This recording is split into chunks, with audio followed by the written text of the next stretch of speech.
Okay, we are live. Hi, guys. Those of you who are watching, thank you for joining, and those who are going to be joining soon, so thanks to them in advance as well. I have a very special episode today, and it's about.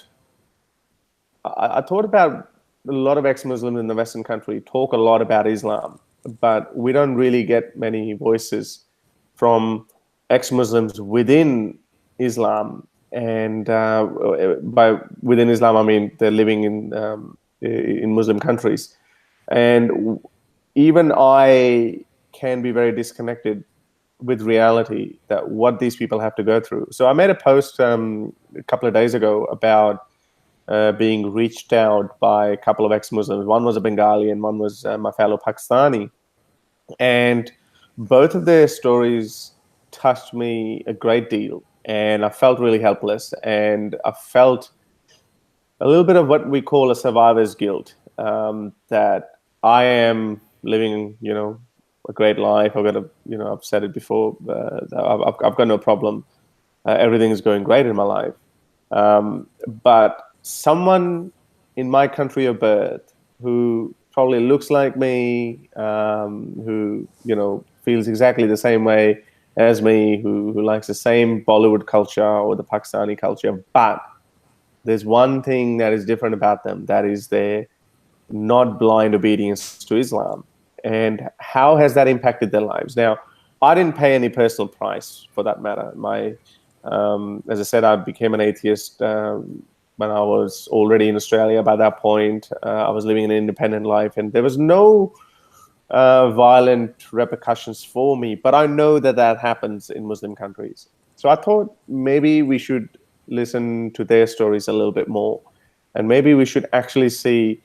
This is a two-pronged war. Obviously, we attack Islam theologically, philosophically, but then there's another aspect of it where we have to attack Islam because of its treatment of people living within its territories.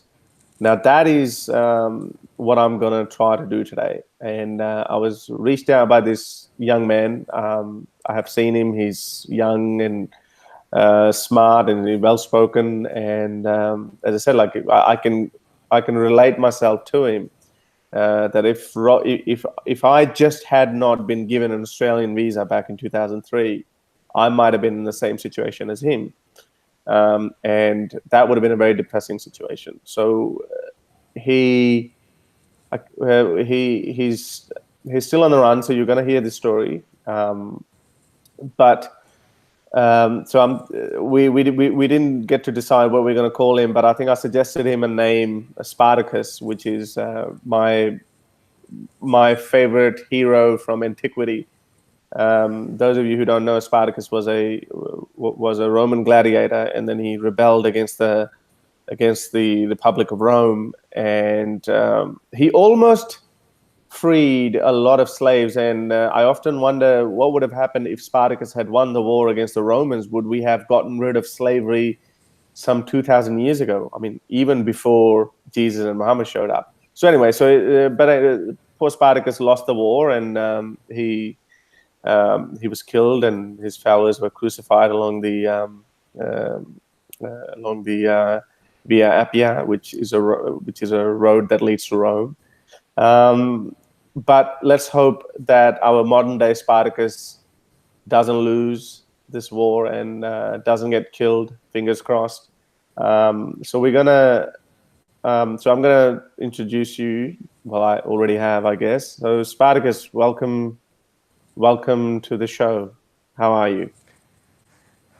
Well, this is the most difficult question when people ask me, how are you? I just don't know how to respond to this question. If it means that if I am alive and breathing, yes, I am alive and breathing. Yeah, well, that is sad to say that that alive and breathing, which should be we should be enough to live a good life. or at least be alive. But as humans, we need a few other things with that. And there are certain ideologies in the world that have made it almost impossible. So I'm gonna I want the audience to get to know you a little bit more. So tell us a little bit about yourself. So where were you born? How old are you now? And tell me briefly a little bit about your journey away from Islam. Okay, I'll start with the beginning. You know, Harry, having faith in a thing does not make that thing true. Actually, sorry, The, before you go, I've been told that they can't hear you. Can you speak up a little bit? okay, is this any better now? Is it any better, guys? Just anyone says if this is better. Okay, yeah. So this is better. So let's go with it. Okay, I was trying to tell that. I'll start with the beginning. And in countries like Pakistan, everything begins with a faith. Having faith in a thing does not make that thing true. Your faith does not even make it probably true. Having faith has no weight on truth at all. Having faith simply means you will believe in a thing even if that thing is not true. And this is how a life of a child starts. Almost not just Muslim, almost every religious child, I will say this. Your parents are your first teacher. They tell you something about the religion, and with that, with that, with those faith and with those, things, they also tell you that you are not supposed to ask questions. You're not supposed to question the rationality of that thing, that faith, or whatever they are teaching you.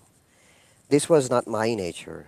From the very beginning, I was my nature was kind of exploring, and that's how let's say it was the basic instinct that made me what I am today.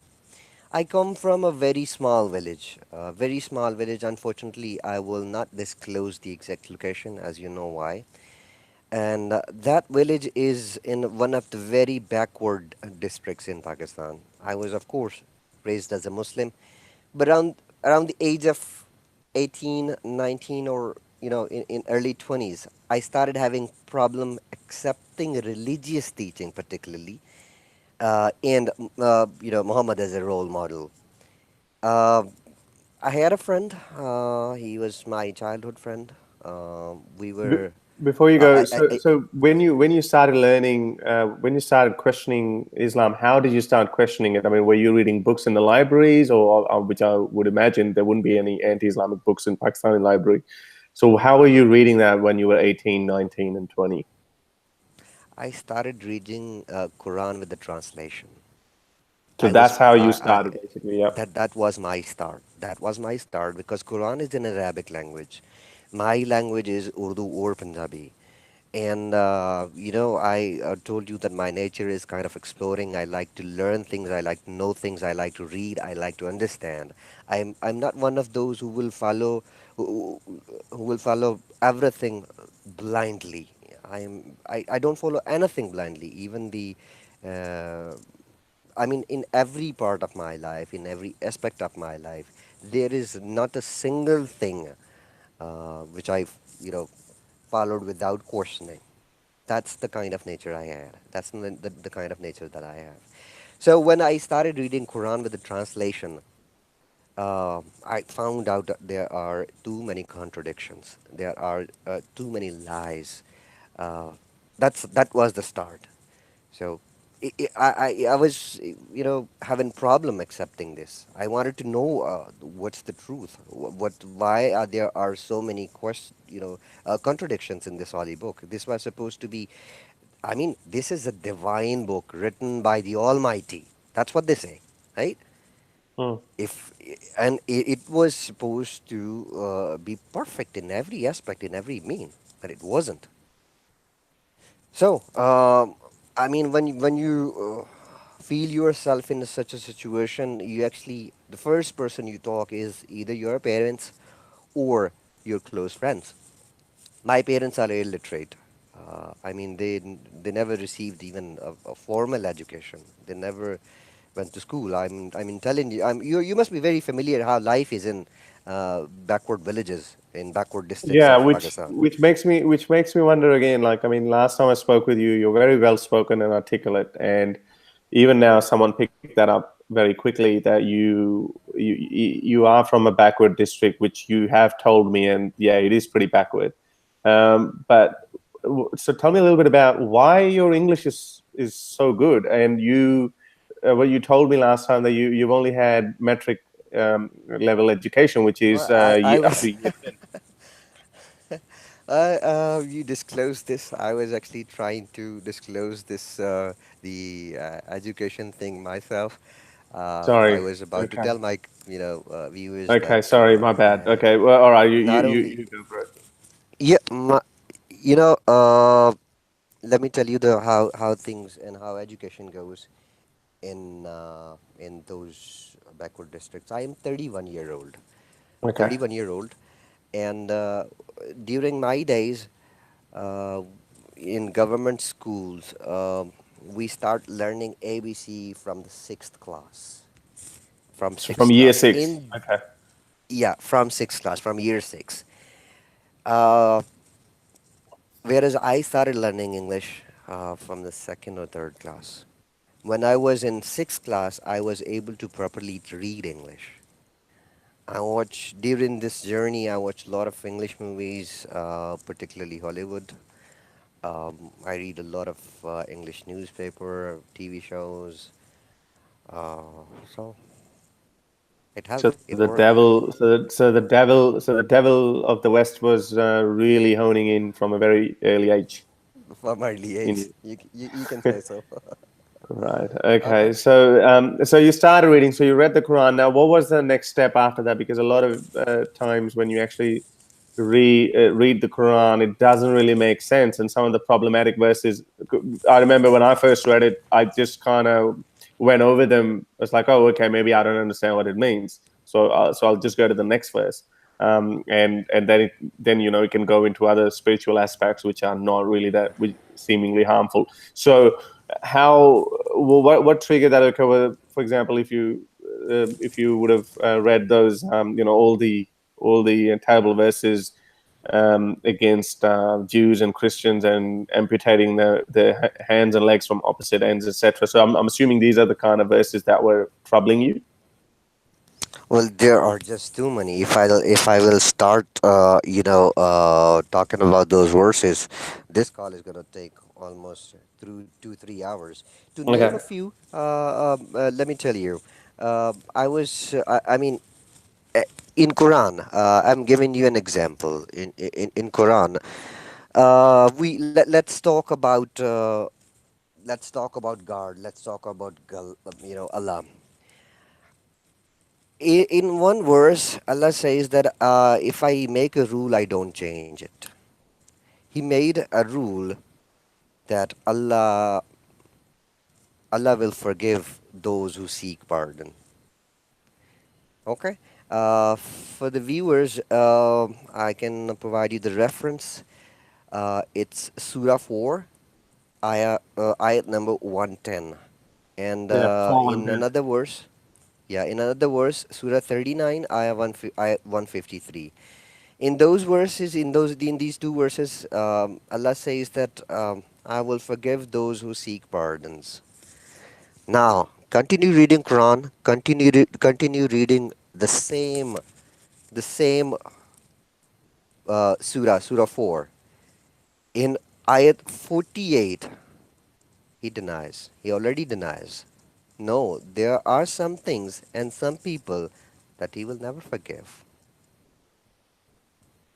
Right. Okay. So as I said, like, I mean, the Quran was It's problematic. So what happened after that? So did you go into hadiths and did you go into tafsirs, or how did you keep? I mean, obviously, it's not an overnight process. No Muslim just reads the Quran and says, "Okay, well, I'm the next Muslim now." So how did your journey evolve? let me explain that part. First, it was Quran, because you know that if the first thing, if you need to find truth, or if you need to find answers, Muslim parents teach you to explore in the Quran. Maulvi teach you that to explore in the Quran. I couldn't find the single basic thing. I mean, I tried to find in the Quran, is Allah merciful? In ayat 2, in Surah 2, ayat 253, he says, yes, I am merciful. He denied the same thing in the same surah in ayat 285. No, I am not merciful. I mean, these are the kind of things. These were just the basics. I mean, I am not going into more philosophical or theological things. Uh, I am just sticking with the basics. Now, after finding these contradictions in Quran, we were al-Sunnah. I'm sure you are familiar with Sunni, so yeah. al-Sunnah is. Yeah. Yeah. Maulana Ashraf Ali Tanvi. He is well-known scholar. I mean, he was well-known scholar. There is this book called Bahishti Zevar. Can you can translate Bahishti Zevar for the viewers, please? It I don't means even know that what Vaishti means. What is Vaishti? let's call heaven's jewelry, Oh, okay, or yeah, heavenly yeah. Okay, jewelry hang from the on. heaven. Okay, yeah, okay, Okay, got it. now you should read that book. That book is full of comedy. In that book, he says that Saturn lays eggs. He breeds.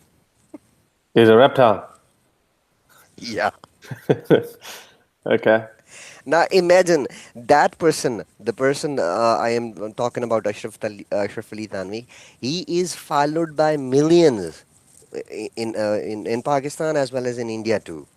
Okay. So I tried to, what do you call, solve my quest, or try to Can you speak up a little bit? find the answer. Yeah. Yeah, I tried to find those answers in hadith books, in religious scholars' books. I couldn't. Now there is this guy that I was friends since ever. I told him. I told him that, dude, this is the problem that I am having. I am having difficulty understanding the Quran. There are too many lies. There are too many contradictions. And then I actually read a book that is called Sirat al-Nabi. I mean, the life of Prophet. It is written by Sayyid Salman Nadvi. He's a very well-known writer and an Islamic scholar. Now, in that book, there were too many things, immoral things for me. For me. Okay. Now I went to this friend and I explained everything to him. We ended up having a heated argument. He got furious and he left. This was the start of my struggle. When was this? Was that what year? 2011. And you would have been what, 23, 24 back then? My date of birth is my No need to say that. 87. Yeah. So you'll be, I mean, no, yeah. no, no. I'm not. No, I'm not disclosing the complete date Right. of birth. I'm saying that the year is 87. So yeah, around 33, 23, 24. Okay. It. I mean, I took time. I Yeah. took Yeah. You time to did. read.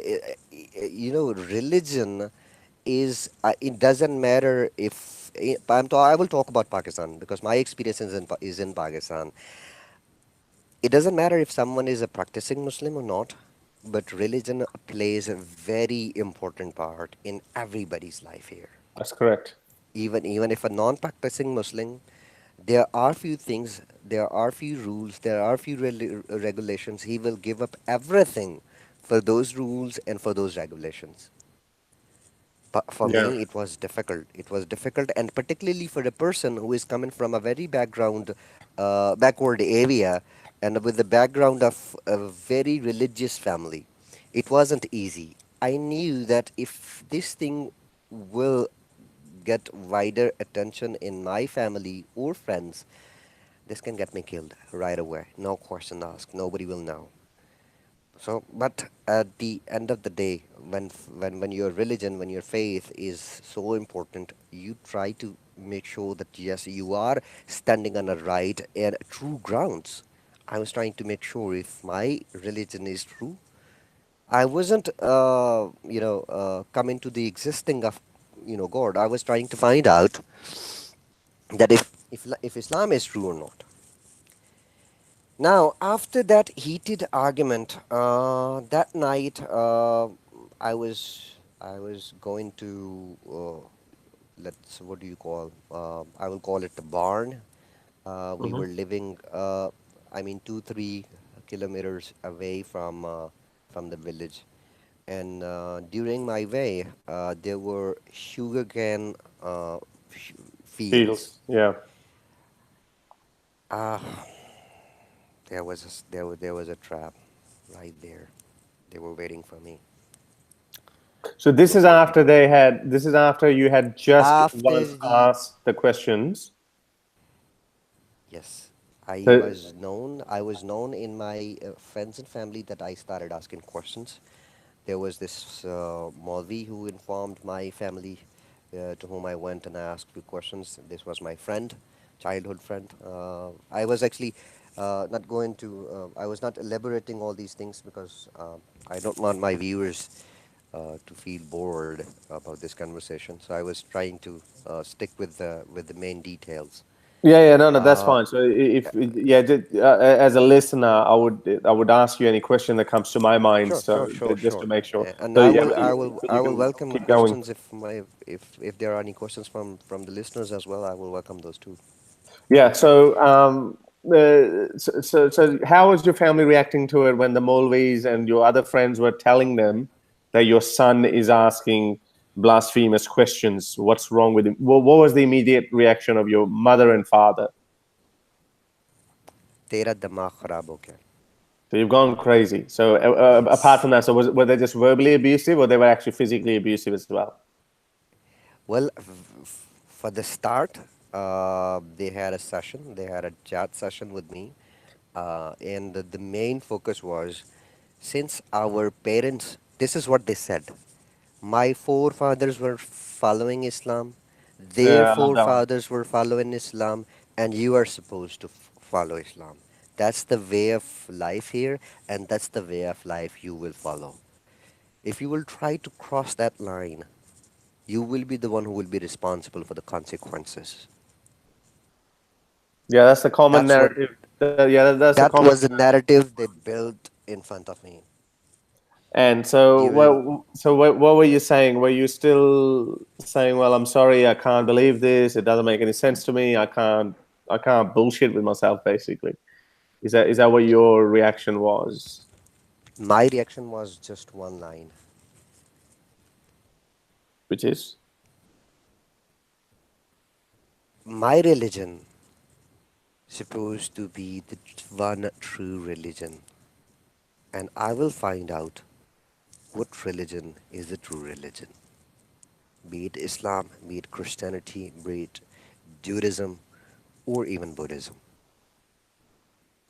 yeah, okay. And so Because, there was. because, because you believe. Let me explain the second part of this line. Because in Quran it is written that explore the Quran, and this is the exact thing that I am doing.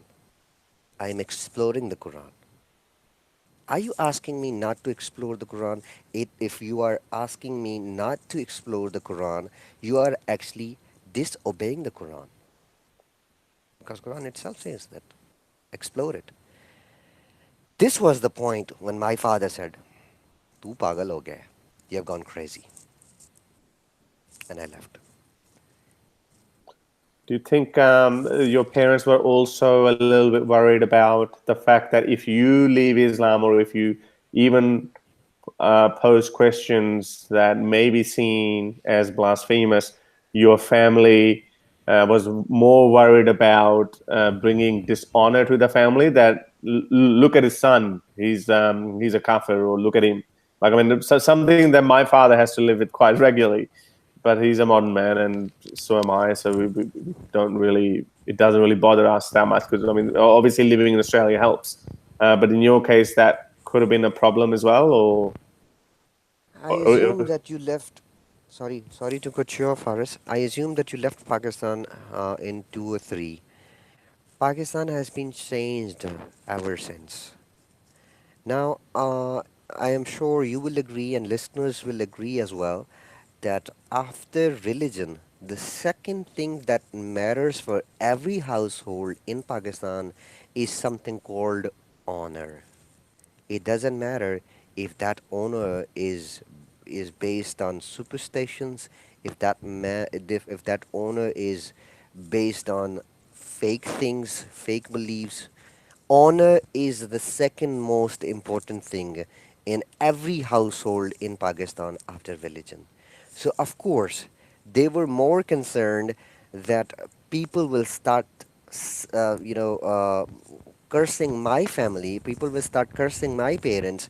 That I am the one who is going away from the Islam. Why? Because they did not raise me well. Yeah. That was their more concern. They probably they were not concerned at that time that if I am committing blasphemy or not. They were more concerned about their fake honor. No, but that could have been resolved by them suggesting to you that, okay, let's just say if you are an atheist or ex-Muslim or whatever, but just don't talk about it. They could have said that, and then they could have normalized it, because that's something that my parents kind of suggested to me, that okay, well, whatever you become, fine, go live your life, but at least don't talk about it, because that will bring dishonor to the family. So they did they suggest anything like that at any point? Because that would indicate that they were more concerned about the honor. I told you that they were against questioning. So, if that means yes to your question, yes, they were stopping me. They were stopping me to ask questions. They were stopping me to raise questions. They were stopping me to, uh, you know, go beyond the limits, because limit question when you ask question, you actually already crossed the limit. Yeah. So they were And waiting there for is you. another difference. There's another difference. I am not sure, Harris, about your parents, but my parents are. I told you they are not educated. If a Maulvi is telling them something, even if it doesn't exist anywhere in any religious book, for them it is true. They will Yeah, blindly follow that thing, that's and correct. that was the case that that caused me the most trouble keeping my relationship with my family. I'll tell you later what happened Okay, all right. afterwards. Okay. The Molvi went to them after that heated argument. That boy went to that my friend went to that Molvi. That Molvi went to my family, and uh, that night I was taken. So you were taken, or so you were told to, let's get there, and let's talk about this. So what happened? So there were sugarcane fields. You go there at your own accord, or you were actually kidnapped? I was on a cycle. Okay. There were like 5 or 6 Islamists. Hmm. Uh, uh, I think that it was my, I think that it was my that friend who hinted out. Because he knew he knew my where I go, what time I go. I mean, he knew everything about me, and I believe that it was this guy um, who tipped me off. Who tipped me, and then Off the bike. they did, yeah, yeah. Now that night. It was winter. I believe it was winter. It was winter. It was cold and it was dark night. There were 4, or probably 5, or maybe 6. Uh, I couldn't see them, but there Okay. was. Uh, they put me in a 4x4.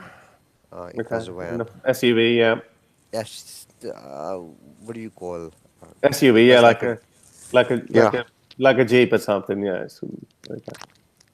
Okay, and I don't know where they. Did they blindfold you? Obviously, that's what I was trying to tell you. That I was blindfolded. I couldn't see where they were taking me. Okay, so they got you off your bike. You were basically, so you were going home at that point. Yeah, I was heading home. Okay, so you were heading home. 5 or 6 guys stopped you, blindfolded you, and dumped you in an SUV. And then In not only this, I mean, when they attacked me, I could see that they had their faces covered okay, with black shawl. okay, okay, They, just a they were black wearing cloth, yeah. shawls, the black cloth, yeah. Wow.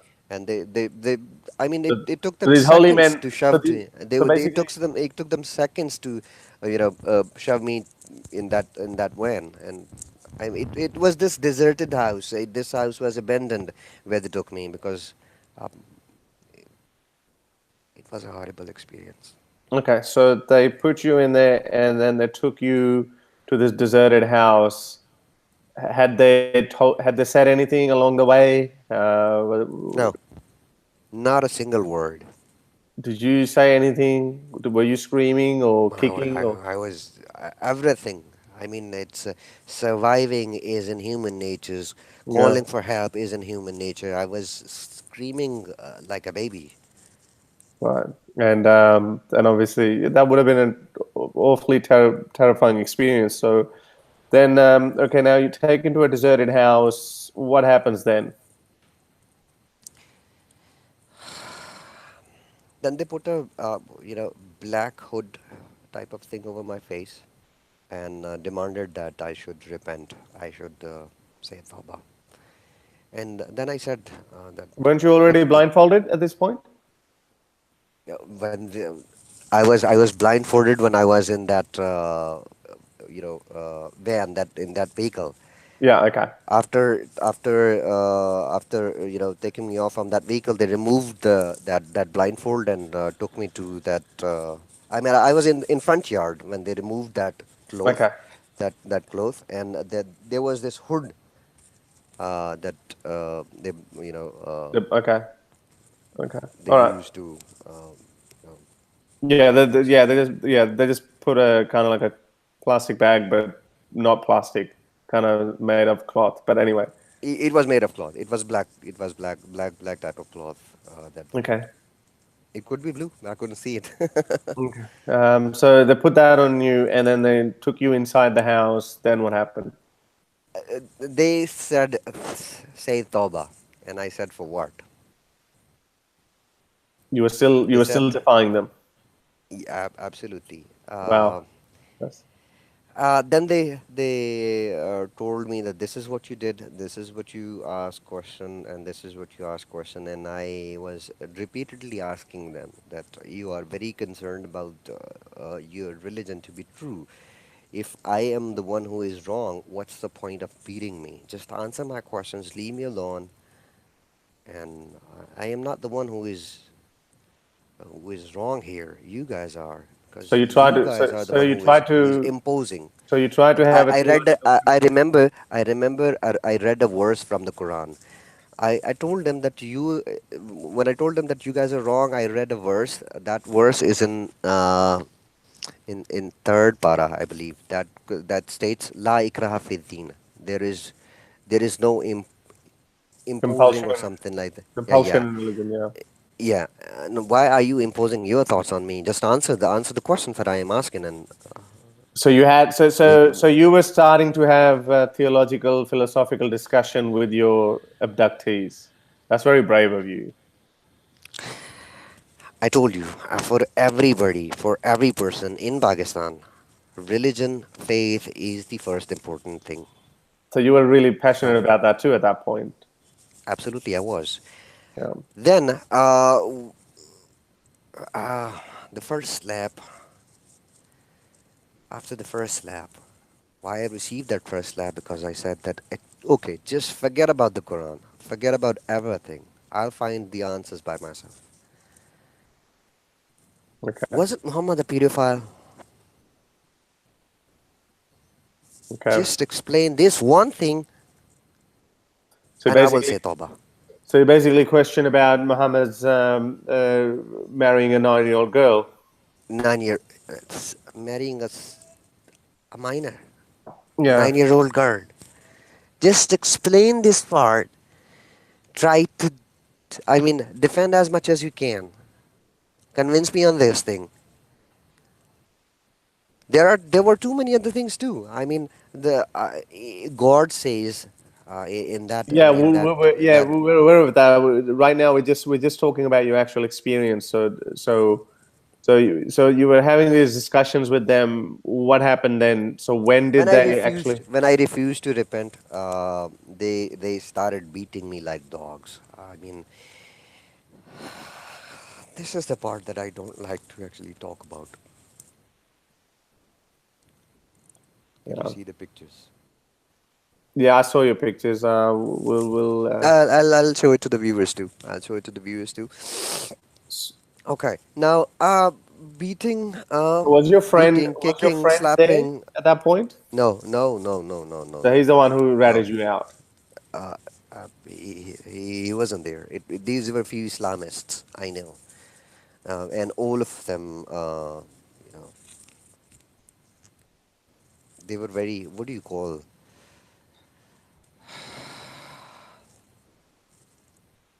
In every one of them was a monster. I can't call them humans. The way No. the way they were kicking me, the way they were beating me, they sliced off my right index finger. I think the pinky. I They, think yeah, yeah, yeah, was that the yeah, pinky, yeah, the the little pinky, one? Yeah. the little one.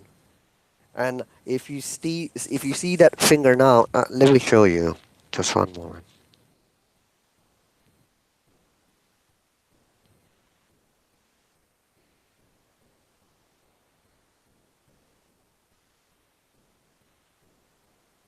Let me turn on the light.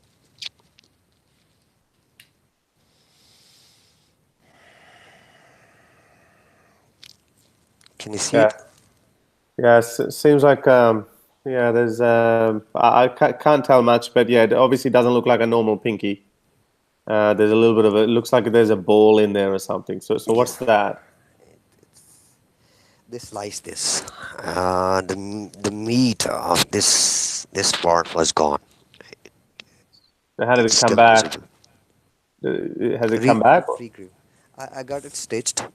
There was Okay. this local guy who stitched me. Okay. He wasn't a doctor. He was just what do you call it? Yeah, A guy, yeah, yeah. a I guy know who which one knows you're talking some. about. Yeah, they Yeah, sit on the side of the road and they call themselves mini doctors or something like that. But they're mini basically doctors. quacks. But they are somewhat trained in doing some surgery without anesthetics or without any sterilized equipment. But I No, no, guess no, no, nothing. And he wasn't even using a surgical needle. He was using the needle which we use in our everyday household yeah. to Okay. sew the Yeah, cloths. yeah. We'll get to that. Okay. So they're beating you. And obviously they're torturing you. So I'm assuming they would have obviously started with slaps and kicks, and then obviously they went hardcore on that when they cut off your finger. Was that all on the It wasn't first just. day? How long were you in how long were you abducted for?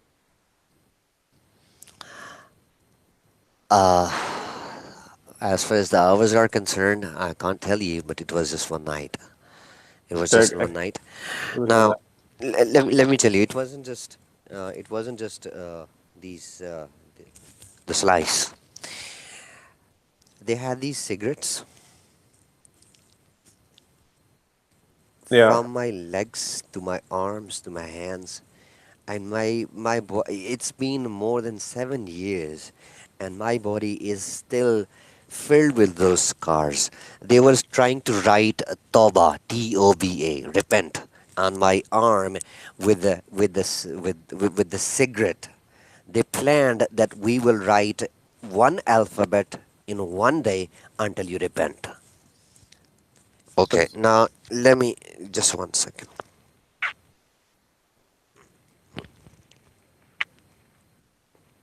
Can Okay. you see What's T?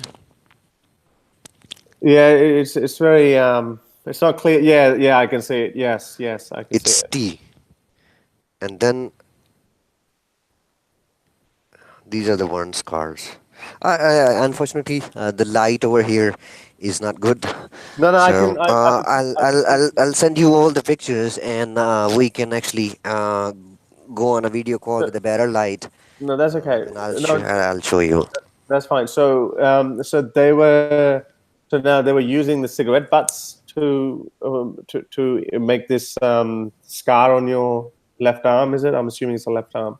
It's not. Yeah, it is the left arm, but it wasn't just the left arm. But they were I using told you cigarette that. butts. Yeah, cigarette on almost all over my body, especially the hands. I Okay. have. I still have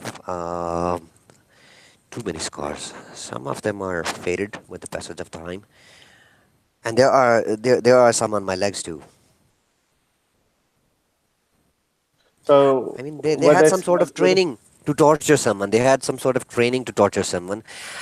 You know, they will put a cigarette, they will write tea with the cigarette, and then they will leave that wound for or burn for like good 5 6 minutes. Then they will scratch that part with the blade, and then they will put salt on you, and the screams, the pain. Were you still trying to have a philosophical discussion with them at that point, or you were actually thinking about, okay, I'll repent, I'll get out, and then I'll deal with it later? Did that thought come to your mind at any stage? I don't know what I was thinking at that time after they started torturing. The Okay. first thing in my mind was how to survive. When you are in Yeah. a situation, when you are in a situation like this, it's a human nature that the first thing come in your mind that how to survive this situation. Yeah. But I was certain and I was sure that I am a free man now. By that time, I was certain and I was sure that I am a free man. I bought my freedom, and if this is the price of my freedom, I will happily pay it. So you were willing to die at that point. I was absolutely willing. But yes, but I am not saying that I was. There was no survival instinct in my mind. There was. I was Of thinking course. of every situation But how you to weren't survive. but you weren't willing to say, But okay, just to save my I life, was. I'm gonna. There was no point and no thought that I will say Tawbah, even if they kill me. So how long? So now they were doing this. Were they still obviously constantly abusing you and asking you to repent? And I'm assuming you were still denying that, and you were still not doing what they wanted. So when did that end? You said you spent the whole night there. When did it end, and how did it end? You know, they were trying to break me down, and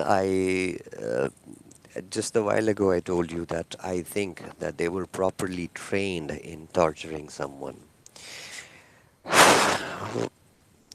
When physically they failed to break me, they tried to break my soul. I was sexually abused for good 6 hours.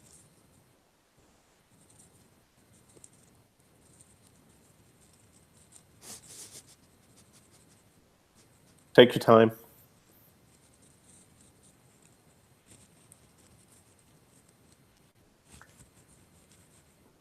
Is this the teachings of Islam? Well, as much as we Is criticize Islam, I don't think it actually condones that kind of violence. Oh, it does. Islam loves violence. Islam spread it with the violence.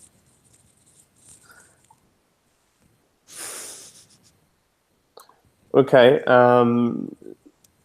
Just a moment. Yeah, take your time.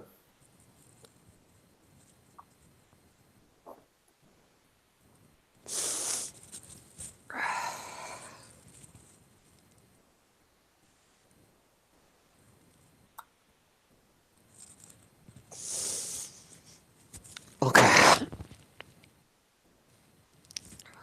Okay, so they abuse you, and you still obviously didn't say toba or anything. And when did that come to an end? Around in the morning, it was still dark. Only one of them was left. Uh, I don't know why, and I don't know how, and I don't know what thought was in his mind. He just let me go. He said, run away. Did they say anything when No, obviously there was just one guy. They were those guys, those who left. They said that the today's session is over. We will come back tomorrow for the next session because we will not leave you until unless you repent. They left one guy to guard me. okay? And then how did that guy let you go? He actually, I mean, the way he was treating me. I mean, the way he was trying to have a conversation with me, he was his gesture was a little kind, and he left the door half opened, and he just said that bhag jana. So I knew that he is leaving, something for me to escape. He closed the door. He It didn't was a properly wooden lock door. the door. Yeah. It wasn't. It was a wooden door, and it wasn't properly locked. So it opened with just one kick. He was supposed to guard me, and he went out to take a leak. And when he said that, bhag jana, escape. Back then, I mean, yeah, run away. Okay, so I'm assuming obviously that's what you did. So you ran away. You're obviously terribly injured. What did you do straight after that? Injured, broken, shattered. I am assuming that I took a walk for like 6 or 7 kilometers because by the time I reached the nearby village, nearby town, uh, the sun was out already. I got myself stitched and I didn't go to my house. Why did you not go to your house?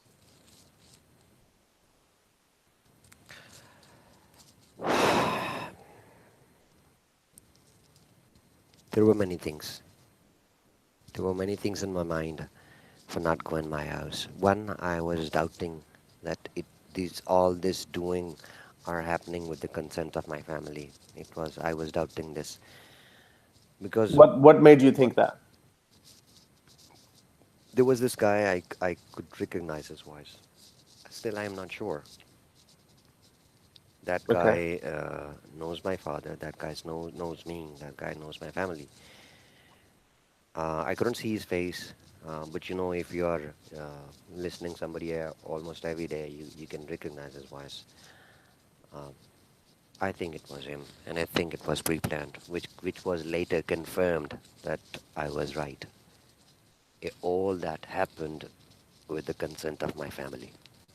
So you're saying your mother and father consented to you being tortured or basically, yeah, somehow be broken. They found a way. They found a religious way. They found a religious way, Islamic way to do this. Let me explain that part. Let me explain that part. Is that are you going to cutting off the fingertips? Are you going there with that? I didn't get it. Could you repeat yourself? You're saying that this is they found a way to break you according to the teachings of Islam. I'm saying them cutting No, off your no, no, no. finger. You misunderstood this. I Okay. mean, I'm trying to tell you that the torture part, my family and those monsters found an Islamic way. I'll explain that. How's that I'll Islamic? explain that with the. Let me explain that. That's what I am trying to tell you.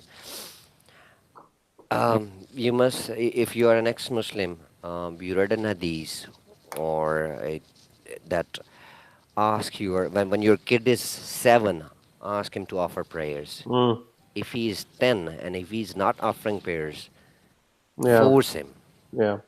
And if he's still not even offering, if you have to slap him. yeah. And that's what they did. That's what they did. That the example they used on me. They were trying to convert me back to Islam by using torture But they're because slapping him they around. think, yeah, but because they think that torturing or beating or forcing me will make their Allah happy. And they would have obviously had, as you said, your parents were not very educated, so they would have had these recommendations put forward by the so-called imam or the scholar that you had the conversation with. Yep, that was the monster who were actually leading the sessions with my Is he on family. Twitter, or does he have any Facebook, or does he have a public profile? I wonder if that guy ever had any clue what internet is. Okay, yeah. So he's a classic Hindu imam masjid. Okay, Yes, he was. okay, all right. So you had doubts that maybe your parents had planned this, so that was one of the reasons that you didn't go back home. What was the other reason that you didn't want to go home?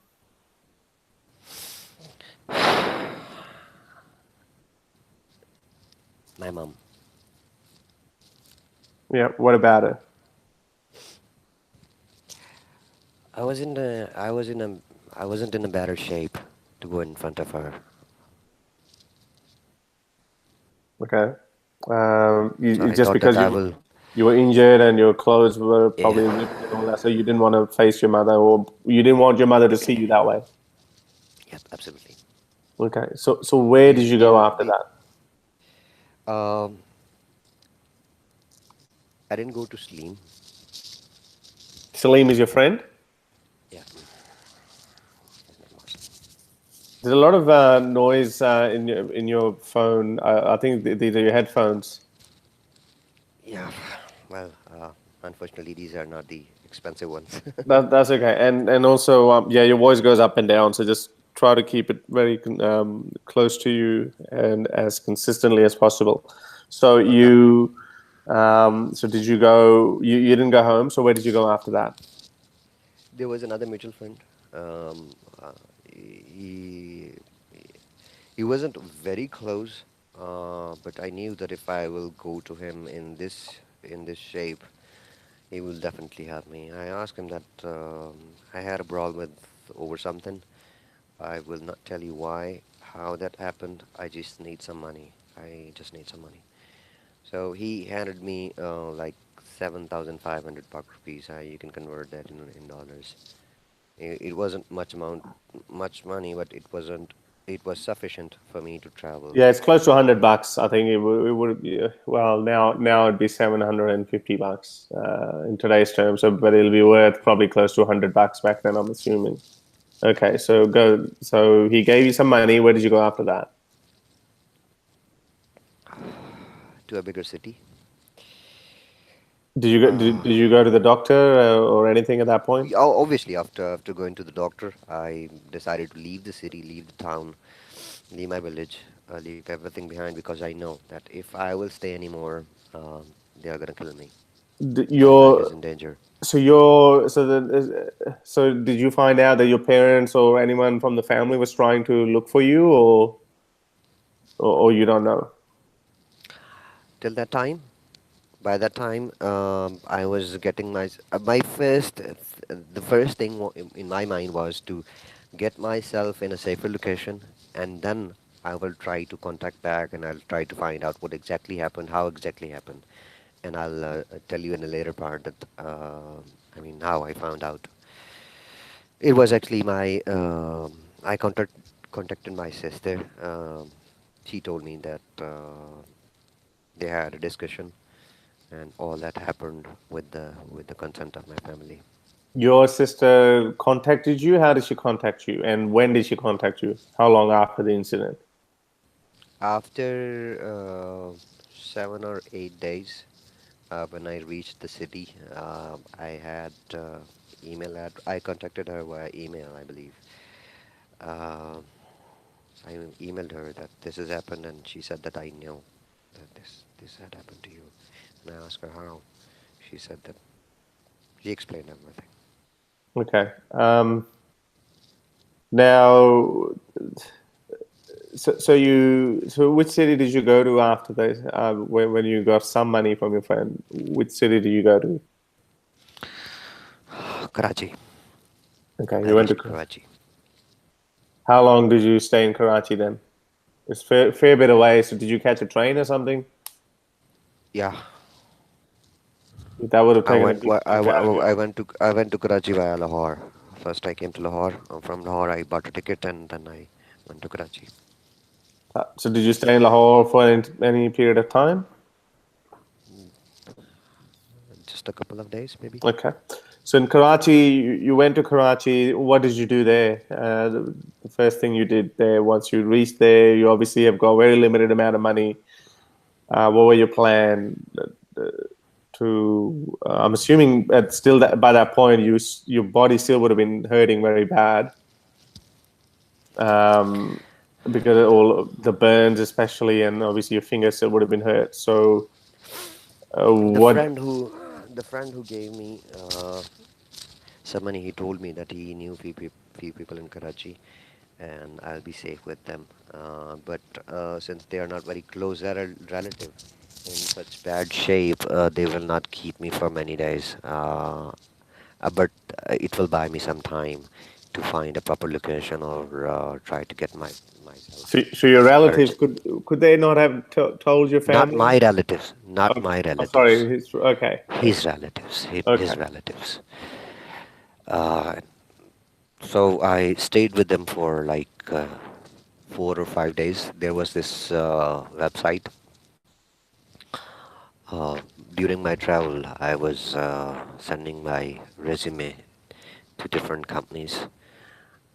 And my first thing was, in order to survive, I need money. In order to survive, I need a shelter.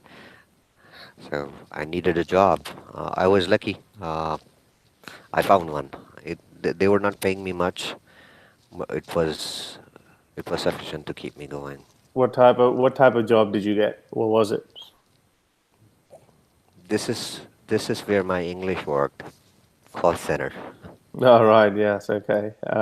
Because you know that I didn't receive much formal education. I don't have uh, higher qualification. I don't have any much skills. The only thing that I can do is speak, and I speak good English, so it worked. Okay. Well, yeah. That's obviously good. I So how started. long? How long did you stay in Karachi, and what happened in Karachi? Now you've got a job. Now obviously you would have got a house as well. So what happened next? Well, I started socializing. I created a Facebook.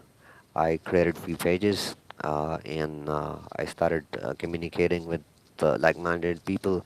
I was glad to know that there are many in in Karachi. Pakistan. It's just not in Karachi too. So we had few sessions.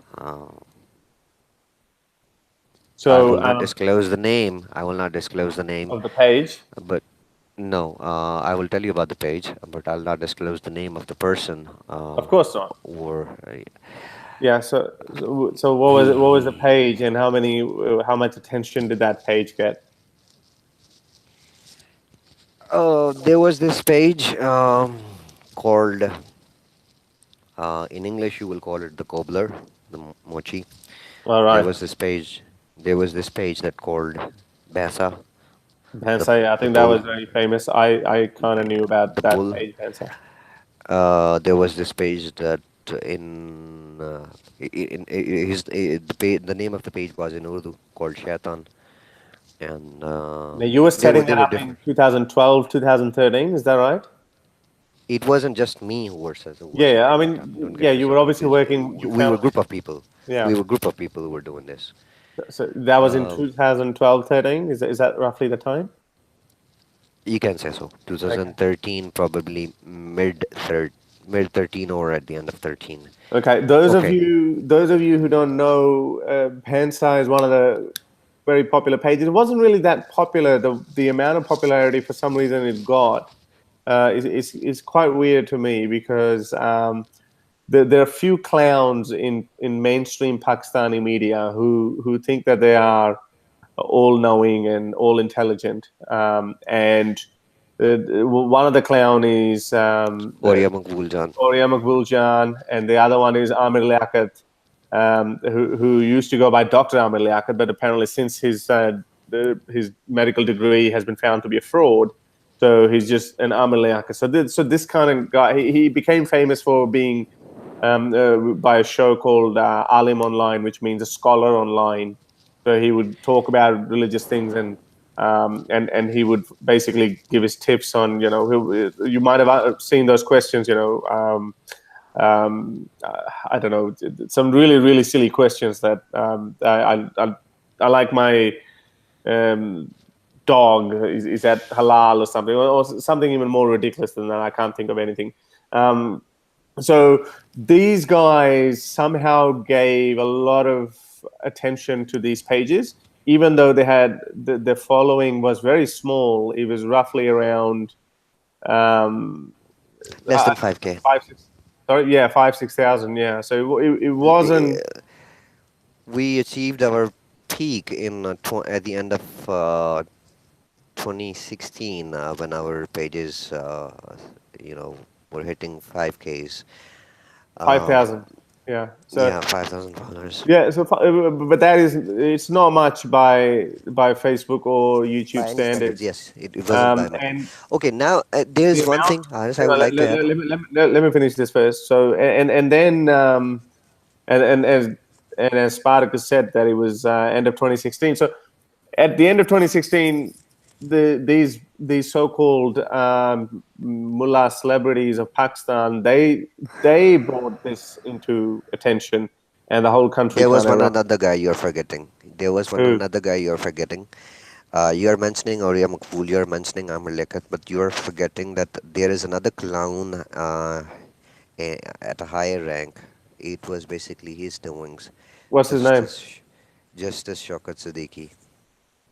Right? Is that The the guy who kissed Mumtaz Qadri. yeah, yeah, okay, Mumtaz Qadri is a person who killed Salman Taseer, the former governor of Punjab. governor of Punjab over blasphemy. Yeah, blasphemy law.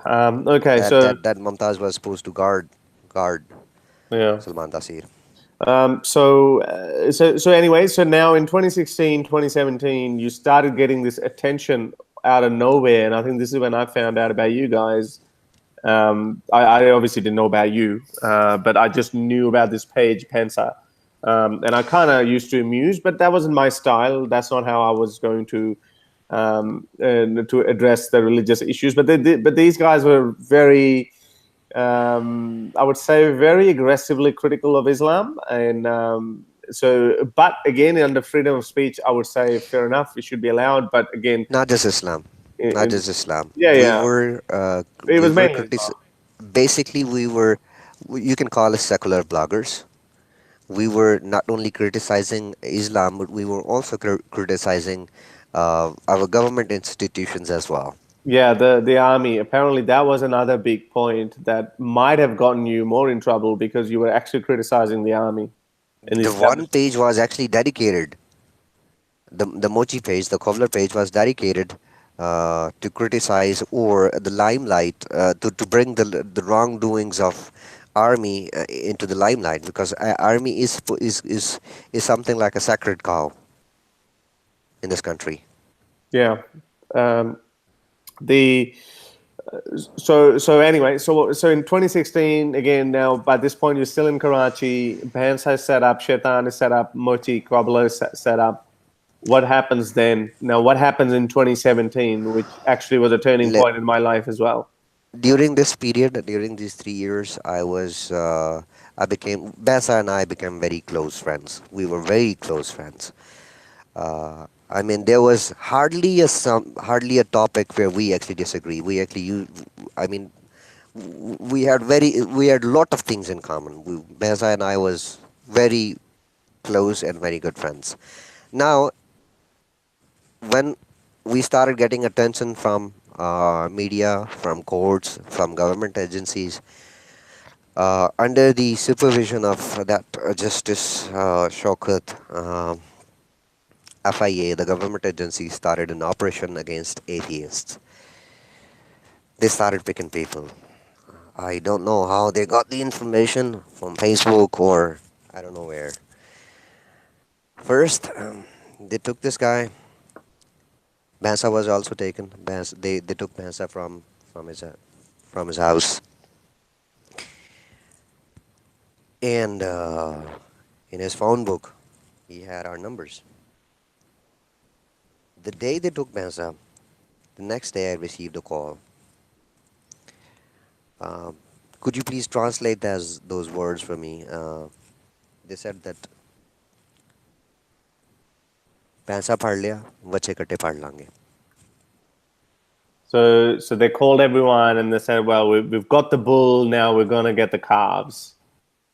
That's what they, So baby cows, we're going to get them. So you got that message. When was this roughly? it was 2017? the operation started in the first month of 2017. It was a targeted operation. In Yeah, it was Who did they about get? Who did they get I think it was from January till March. January till March. Yeah, these were the Who 3 months. who did they get? And I know he was on the special orders of our previous clown interior minister. What's his name? Chaudhry Nisar. Yeah, Chaudhry Nisar, who was the interior minister of Pakistan, and he just this is when the world They, was they took hearing many people. I mean, they took Waqas Kuraya. They took Asim Saeed. They took Ayaz Nizami. there's Ayaz Nizami. They took Noman Rana. Um I mean, out of from our group, it was just me, and there is another guy that called. His name was Saad. Um, Saad and I both knew that Bhansa is taken. The next is Gonna be you. next are both of us. They raided actually Saad's house, but he already disappeared. So was his family still Bhans, there? obviously his family was there. Yeah.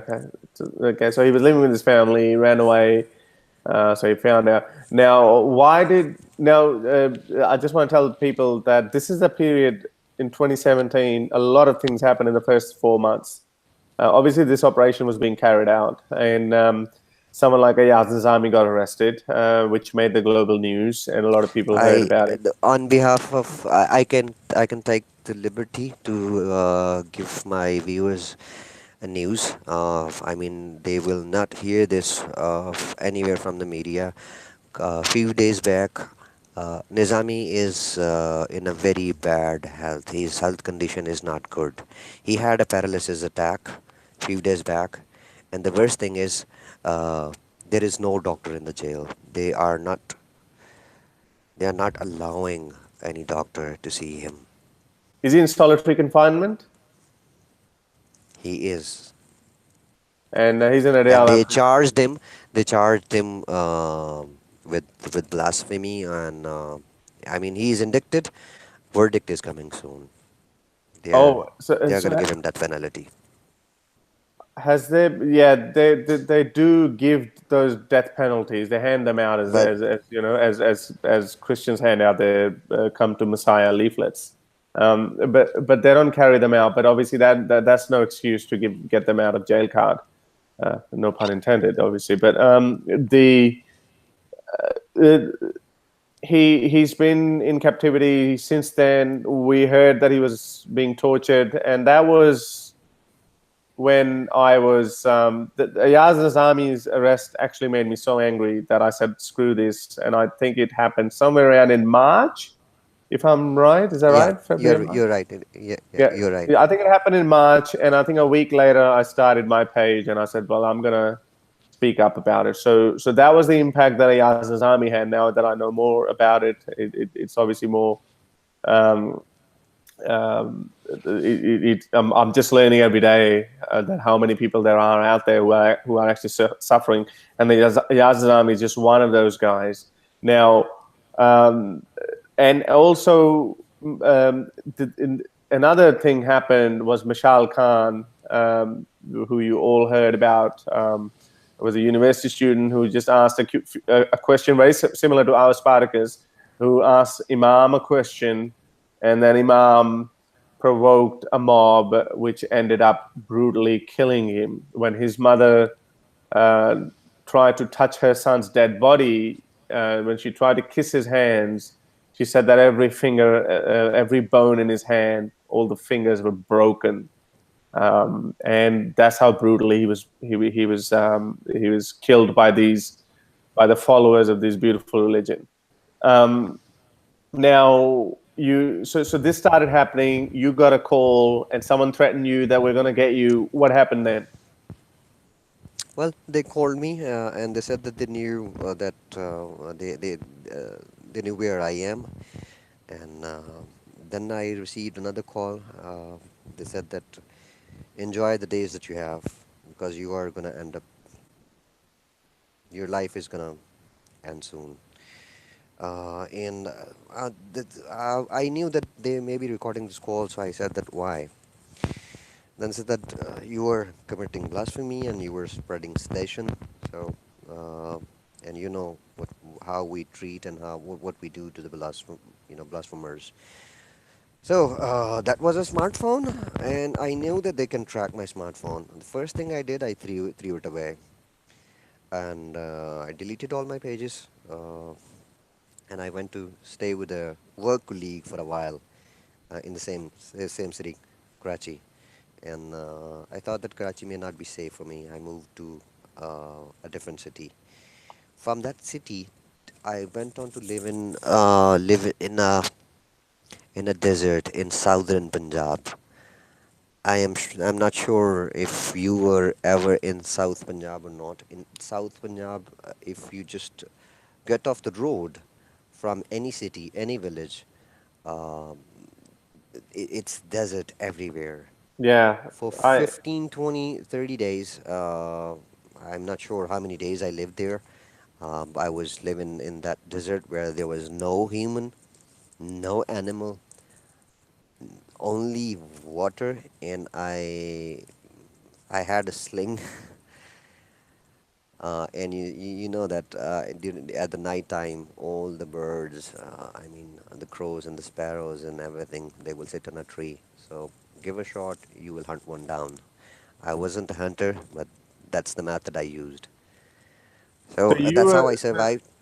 so you went to a desert, and you how were you getting water? Just from a river or something, or? No, in desert there is only one what do you call crop that they harvest in 1 year. That is called gram. What do you call chana? Chana is gram in English, I believe. Yeah, yeah, Okay. chickpeas. Yeah, Now, chickpeas. the session start from the harvesting season. They plow the fields in November or early October, and they harvest those grams in April, March and April. Last 2 weeks of March, first week of April, they harvest those. Okay. Now I know that after harvesting, all the farmers go back to their villages. They don't come to those fields because it's desert. So I know that I'll be safe if I am staying in such type of places, away from people, away from police, away from humans. If I isolate myself, that will be the only way I'll survive. So, Was there any and shelter? as Was far as there the any water is as far as the water is concerned, there was this only one, water pump, hand pump. Yeah, the donkey pump. Yep, no, not the donkey pump. It's a hand pump. You What's the actually, donkey pump? I know the one that you actually pump water out. It's kind of it sucks water out of the ground, or there's actually a little water hole, 40, 50 meters under the ground. That's what the yeah, pump does. So what's a donkey pump then? I don't know. I just kind of like the word donkey pump. Well, if I will answer you this, No, that's okay. Don't I'll worry be about that. So carry on with the. Sorry. I'll be committing blasphemy again. I don't Yeah, want to do that on this call. yeah, that's okay. Yeah, I can say that the Muhammad's flying donkey. Yeah, that's what you want to say. He's my favorite. He's my favorite animal anyway. Anyway, so you Your so there was a favorite pump animal? there. Excuse me. I just wanted to ask you one quick question here. You said that that's my favorite animal. Who? Donkey or the or Muhammad? No, okay, okay. Now you got the so you moved to this place. Now, was there any house there? Any house for the Yeah, farmers or there any? was an abandoned barn. It wasn't a house. There are no Okay, houses in the desert.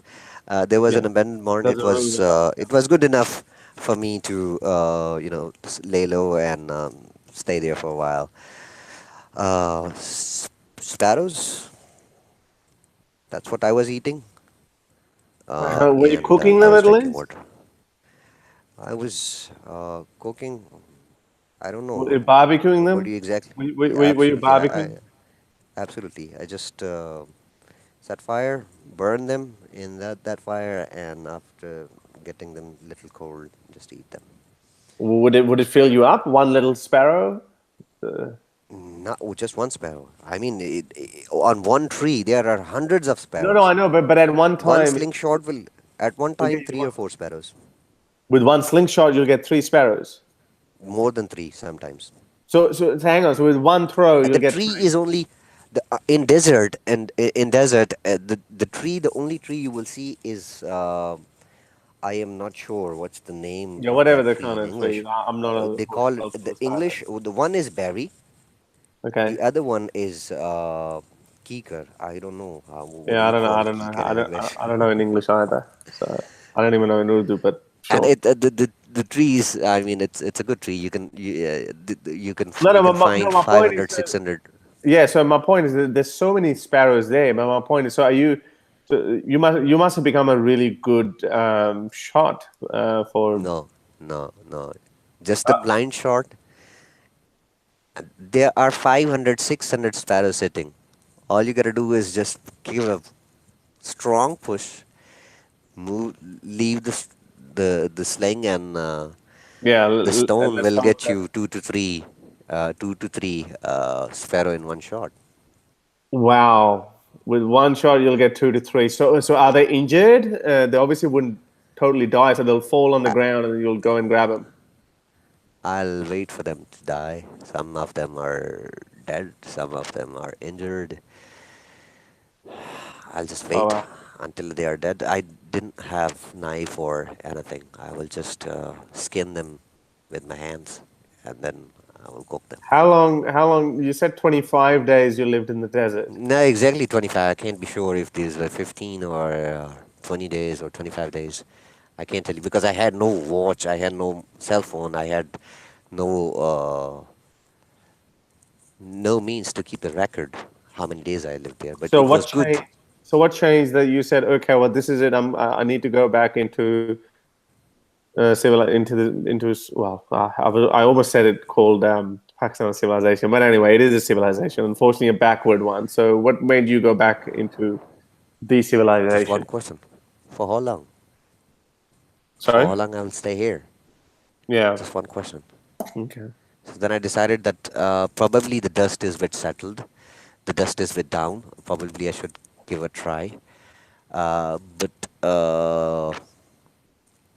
So I moved to a city. The city where I'm right now. Viewers, if anyone wants to contact, they can get my current location from you. Is it Probably in it's not a is it in wise thing Punjab? to disclose right now. No. Yeah. So guys, anyone who listens to this, unless I personally know you, I'm not going to tell you. So don't bother asking me. Now, here is another thing that I want to show to my viewers. The price of my freedom. I'm gonna show you.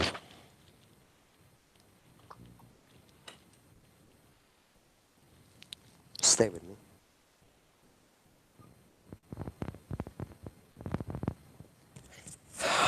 I don't have much money, so I rented this store. This is the family live in the store. I asked Yeah. them to rent that out. The only space that I have to live is this one mattress. Okay. That's the kind of place I am living these days. I eat one time a day.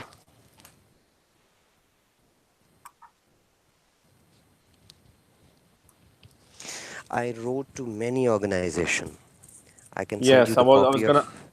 I was gonna ask you. So obviously now you went from there. Now you are in this place now, and you know that your life is in danger. You could get arrested by FIA anytime. Now you obviously you reached out to me hoping that maybe I can do something. I will try to do. The, you know, I'll try to do whatever I can. I'm going to try to write to the immigration minister of Australia as well. Although I'm not holding my breath because it's not. There are a lot of legal troubles in applying for asylum. Um, so anyway, so what did you do? So you did you reach out for help to anyone? I know the Pakistani legal system is out of question because every lawyer you're going to go to is also going to be You a can ask subscriber of me. the blasphemy I law. will be signing. There are two things that I forget to mention. First, my sister also told me that my family obtained a religious what do you call, ruling called fatwa. Yeah, fatwa. That fatwa states that anyone who removes my head will go to Jannat, will go to heaven without due questioning. And do you This know, Harry, who did this? parents. It was my mother. It was my mother who obtained the death sentence. That ruling. This is the price of freedom.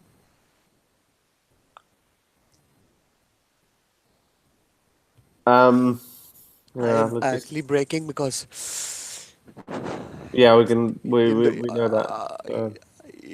it's been a long time. I had a word with someone, and I cried, or I told someone about my situation. Harry, I need help. Yeah, well, so That's all I will say. As far as writing is concerned, I'll tell you, I have written an email to too many organization, rescue organization. I'm still waiting for somebody to respond. you said which kind of affected me as well, and it kind of disappointed me as well. You're finding, I know you are in a very difficult situation, and but having said that, I mean, putting emotions aside, even me as an outsider, it does seem like okay, there's one thing where countries have legal structures, which is why there are difficulties. But what about these NGOs, these organizations that are champions of ex-Muslim movement or the religious dissidents, and they have become somehow these heroes of our modern times, but no one has been able to do anything or talk about it. Why am I the first person to you speaking about this, and no one else has spoken to you about this before, despite the fact that you've written to them? Can you tell us who are these people that you wrote to? 16th August 2018, I wrote to amnesty.org.uk. Right. Same day, I wrote to Stifle Free Thought Foundation. Okay. I also wrote to faithofthefaithless.com. Okay. I also wrote to xmna.org. That's Muhammad Saeed. Yeah. I also wrote to, Is that faith of the uh, faithless or faith to faithless? let me read that again.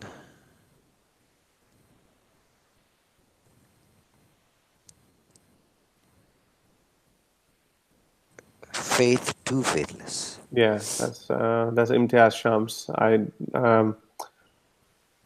know him, and I'll definitely speak to him because. But I know when I met him in Sydney a month ago, maybe a little bit over ago. I know how affected he is by all the cries of help that he gets, and unfortunately, with very limited resources, and I'm not just talking about monetary resources, but also the legal limitations in that. As I said, I mean, we would love to just give a list to. I would love to give a list to Australian immigration minister and say, well, I will pay for the airfares. Can you please get them out of the country? But they will tell me Uh, no, they can't because it's not the end. I wrote to vims.org. This is okay. another organization. I also reached out to some of the organizations in Canada too. Uh, to name a few, there's this organization that is called bcisbrooks.ca to Canada. Okay, so as I said, so all these people have written to you. You have written to them. Did you write Sent to? Did anyone write you back? Write back to you? only one. Who? Center for Inquiry. That's is that Richard Dawkins Foundation? Richard Dawkins Foundation. What did they ask? They have their criteria. Hello. Can you hear me? Yeah, I can hear you now. Okay. To be very honest, they didn't give much hopes. They have their mission with a limited budget that is called Secular Rescue, and they actually help the existing bloggers and journalists in danger. So they said they only Um, spend their resources towards bloggers and journalists, not just yeah, that ordinary apostates. Is that what is, yeah, is that what they and said to you? this is exactly what they said. I actually had a conversation over the email. I can pass that email to you in case if anyone wants to see, uh, or if anyone wants to read that email. But they didn't deny. They didn't say that they didn't refuse to help. They said that we will see if we can do something, but don't keep hopes, and it will take longer than anticipated. It will take longer than anticipated. Uh, and I never heard ever since. Okay, so that obviously was in 20. When was this? Was that earlier this year or? Yeah, this year. Okay, so it's been what, 5, 6 months since you wrote to them or you heard from them? I have to look the email Okay, well because they that's okay. clearly Did you stated hear that back from this organization XMNA? helps. Excuse me. Did you hear from XMNA? Did they? I'm not sure if they have any program for people who are outside of America. I Do, told you that Amnesty refused. I have their email. It's what up on were my the website. grounds? What did they say? You don't have to read They me the said that whole email or anything. Just tell me briefly. What did they say? as long as you are in Pakistan, we cannot help you with the rescue. Okay, so that's what Amnesty said. Richard Dawkins Foundation said We do we rescue, but we we rescue can only only help out journalists the and bloggers. Now they were bloggers. trying to establish if I was a blogger. I deleted all my pages. I deleted. I mean, I couldn't. I didn't take any kind of screenshots. I didn't know that You didn't I want the was gonna need evidence. them. You didn't want the evidence to implicate yourself, Evidence. So obviously. obviously and the cell phone that had all the information I threw that way already. So probably Right. they are not lending a hand because probably they think that I'm not a blogger. I passed them Mm. with Bansa so that Bansa can tell them that who I am, and but I don't What know. happened to I don't. Bensa? Where is Bensa now? Bansa had resources. They kept him for 21 days, and after the release, he moved out to UK and he claimed the asylum there. His asylum is under process in UK. Is he still? I'll try to find Hansard. There's quite a few other pages as well. There's not many regular updates on that page. Just don't. Whenever you wish to talk to him, I'll give you his information. He's in That's touch. okay. Okay. So now, what is happening with you now? So you're living in this little room. Have you got employment at the moment? I wish I could call it a room. It's a store room, and there Hello. is this. Can you hear me? Yeah. Yeah. So are you I wish I could employed? call it a. I wish I could call it a room. It's a store room basically. So Okay. I am paying a little amount of rent, and the only space that I have to live is just this the place of single mattress. I am Okay. almost at the verge of being broke, or I don't know what the term you guys use. I just want Yeah, to you're keep my broke. Yeah. head. So yeah. I just want to keep my head on my shoulder. I don't go out during the daytime, and I sent you my pictures too. You know that how I look. So you are still you're in that city now. Now what are you asking for? What do you expect, or you're hoping that ex-Muslims outside of Pakistan can do for you? What are you hoping for? Two things. First, if you are hearing from media that there are any rights for the minorities or for the atheist or the human rights are being protected in this country, it's a hoax. It's a lie. They are making sure that they make this country a true second Saudi Arabia. Human rights violations are being carried out almost every minute, every second. The life of minorities, the life of atheists are at risk. It's just not me. There are many others in this country living a hypocrite life. I mean, if you are an atheist living among the Muslims, your family, your friends, your neighbors will ask you, "Let's go to prayers." Oh, our next door neighbor died. Let's go and offer the janaza, the funeral Mm. prayers. If you refuse, they will start judging your character. Oh, what kind of this guy is? Yeah. He refused to go. So if you have So to what's the second thing? live a life of hypocrite. I did not sacrifice my family. I did not sacrifice my friends. I did not sacrifice. I didn't give everything Yeah. just to live a life of a hypocrite. I will never. I will never Yeah. live a life of hypocrite. That is one of the biggest problems that most Muslims just cannot understand when they ask non-believers or people who've lost their faith. Is when they say, "Well, just don't talk about it. Just keep it Why? under your heart. Just pretend that you're a Muslim." This is what they don't understand, that it's a basic right of every human to live an honest life and a life with dignity. And we don't want to lie every step of the way. And more conservative and more is, more lies you have to tell to survive in there. For example, I mean, if my family was a little bit more religious and I was pretending to be a Muslim, I would have been pretending to pray 5 times a day. I would have been pretending to say Alhamdulillah, mashallah, when I knew that these words mean absolutely bullshit.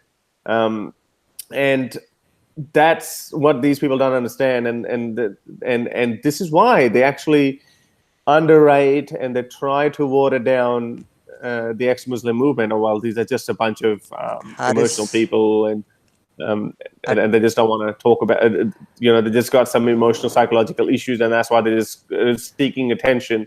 Well, if we are seeking attention, we are seeking attention because of your fucking hypocritical, obnoxious ways of life that we don't want to be a part of. And that's why we are seeking attention, and we are exposing you from within, as you like to call what these Muslims like to call people like us is that we're native informants. We're not native informants. We're actually whistleblowers. We're blowing whistle on your bullshit. So what you still didn't answer to me. What exactly do you want? What are you expecting from people to do for you if they can do anything? Every possible help.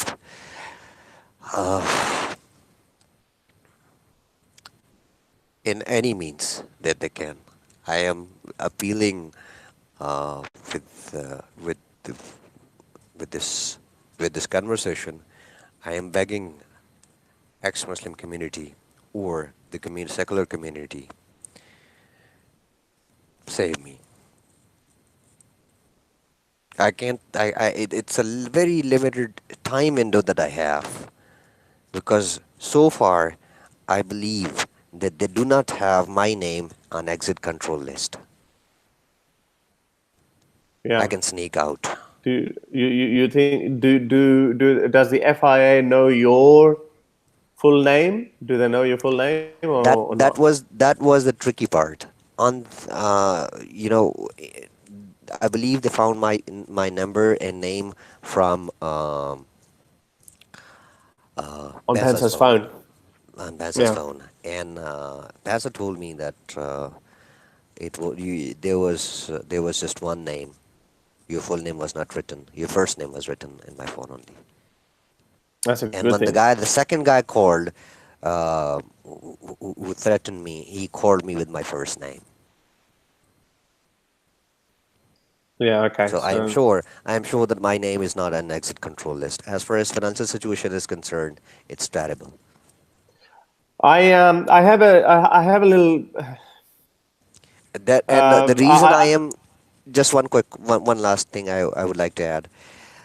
If I had the funds, if I had sufficient funds, I would have been you know moved out already. That's one of the reasons that I'm trapped in this country. the look. I think the airfares, which is what probably $1,000. That is something that can be raised very. That can't be that much of an issue, but the issue always is how do we extract you from a country? That is a problem because, as I said, there's a lot of legal issues in that. I mean, no country just takes you. I mean, for example, a country like Australia asks for UN. The UN needs to say something that you are a victim or you need asylum. Only then they would look into some sort of a asylum visa or something. Um, uh, have you thought about? I spoke to someone in India who's a friend of mine, and he does have some contacts. And um, do you think you could? I don't know. I can't think of that now. But anyway, we'll obviously we have to. I just don't understand the country in our west, which is India, which I always look at its constitution as with envious eyes, and I've always said it that the secular constitution of India, despite the fact that India itself is not very, the people have differences there as well, mainly caused um, by Muslims always but yeah. But anyway, the problem that but the Constitution of India is a sacred document, and I think I just don't understand how we can actually make the Indian government realize that there is a humanitarian crisis waiting, and in Pakistan. I firmly believe that there's a tsunami of ex-Muslims and apostates coming from Pakistan, and what's going to happen. And once it reaches a tipping point, when the number of ex-Muslims is far too many, and they just can no longer do this what they did to you in 2017. Then what's going to happen? Then I think that's the time when Pakistan. Unfortunately, it's my country. I still support the Pakistan cricket team. I might go to UK to support them in the World Cup. There are a lot of good things. I'm hoping that Imran Khan will bring good things in Pakistan economically, and all the other things. But the way its minorities are treated and way the human rights are ignored, I can't look away. And Uh, unfortunately, we have to keep showing that what is happening in Pakistan. And if it embarrasses Pakistan, then I think that would force them to change their ways. And it's just it horrible won't. that it. It won't work. It won't work. Let me tell you why. You know how Indian and Pakistani ties are. Um, it doesn't matter what Indian government say or what they tell. Basically, the thing is, anything comes from India. Pakistani people believes Yeah, I that wasn't it's a talking about lie. no. I wasn't talking about that. I was talking about India just giving humanitarian access to people like in desperate need of leaving Pakistan on humanitarian grounds. I don't think the kind To of hell with. relationship these two countries have, it will be easy for India to, accept refugees, ex-Muslim refugees from Pakistan. It will be very difficult. You know that uh, Well, how they're going to cross the border? Cross the border. That's the big crossing the border question. is But not anyway, issue. The first thing will be in their mind will be that maybe some spies are infiltrating. You know, India and Pakistan ties are at yeah, I know always that. I know. it Of will be course, I'm very not. difficult. I wasn't talking. Uh, I wasn't talking about illegal border crossing. I was talking about even if India says, "Okay, Spartacus, we're happy to give you asylum in India. How are you gonna cross the border then?" But I wasn't talking initially about that India has to speak up about Pakistan's human rights abuses of atheists and ex-Muslims. I was talking about Western countries talking about it. If more people talk about it, more people hear stories from people like you, and more ex-Muslim and atheists come out of Pakistan, I think there will come a tipping point when they would no longer be able to do what they have been doing for the last at least 20, 30 years majorly. That's what I think. That's my opinion on this, apparently. there are two Um, examples that I will give you as far as the rescue is concerned. I am sure you must have heard about Amin Nawabi. He helped this Saudi atheist girl. yeah, Um, they did the fundraising on, I don't know, on GoFundMe or something. yeah, They yeah. raised $5,000-6,000 in within days, and German embassy helped to issue a visa, and the girl moved out. If that kind of funding can be arranged or can happen, that will definitely brighten my chance. The first thing that I can do, I can at least move to a third safest country until unless I'm not, at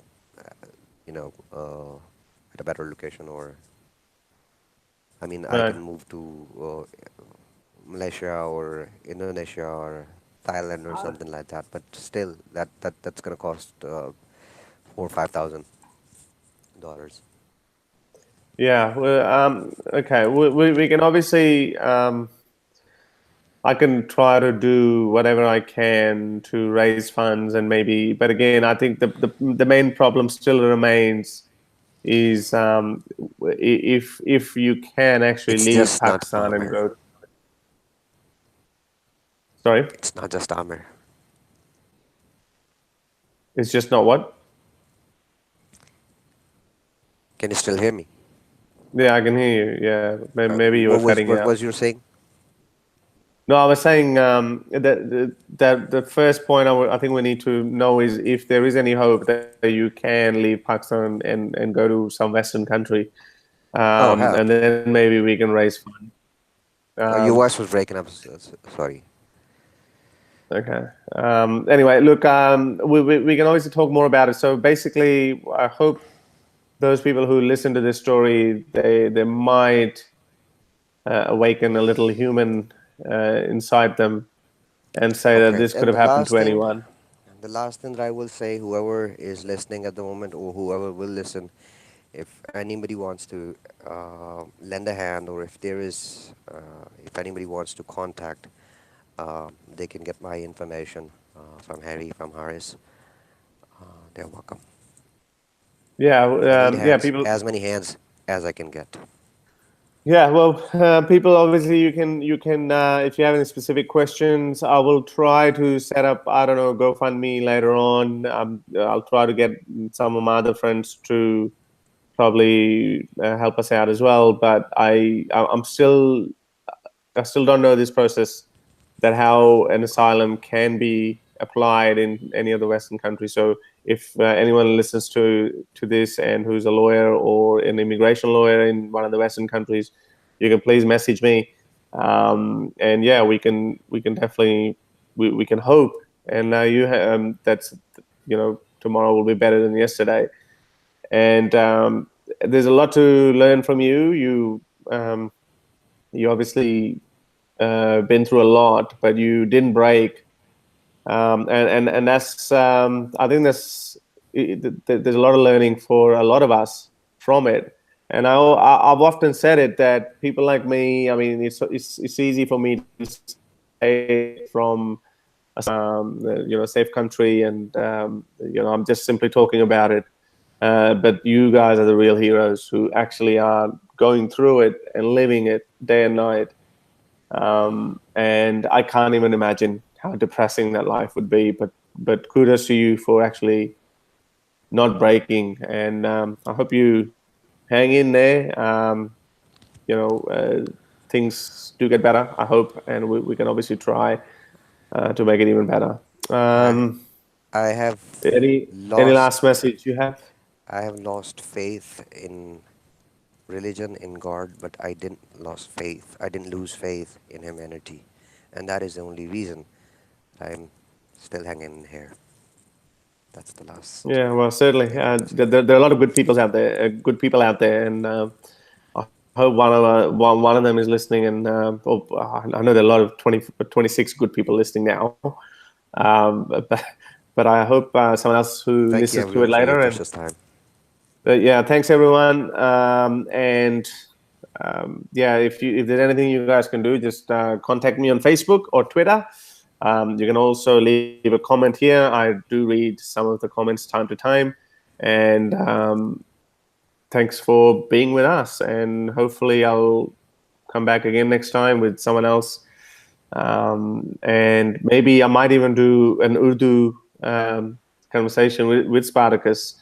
So That at would be least maybe fun. more Pakistani, yeah, maybe more Pakistani people can hear what's going on in their country. I have too much faith in humanity. I think that a lot of Pakistanis don't know what's going on. So I think it's about time that they found out.